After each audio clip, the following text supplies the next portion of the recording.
Il-Kumitat ta' Esperti kontra l-ħasil ta' flus fih dan il-Kunsill tal-Ewropa magħruf bħala l-Manival qal li Malta għamlet progress sinifikanti fil-ġlieda kontra l-ħasil ta' flus u l-finanzjament tat-terrorizmu.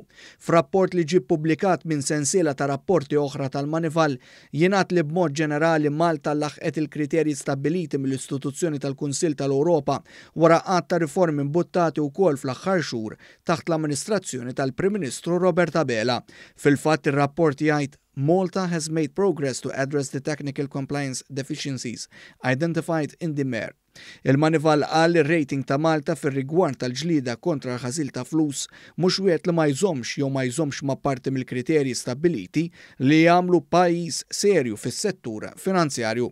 Fost l-oħrajn dan ir-rapport li ħareġ innota kif l-awtoritajiet Maltin irregolaw is-settur tal-proprjetà li wassal ukoll biex jippreveni li xi aġent tal-proprjetà ikun xi kriminal. Ir-rapport tal-Manival semma wkoll li l-Awtorità Maltija s-Servizzi Finanzjarji l-MFSA tikkopera bis-sħiħ mar-Reġistru Malti tal-Kumpaniji biex tassigura li l-kumpaniji li jaħdmu bil-liċenzja ikollhom l-awtorizzazzjoni neċessarja. Ir-rapport isemmi wkoll il-ħidma tal-FIU fil-ġlieda kontra l-kriminalità finanzjarja.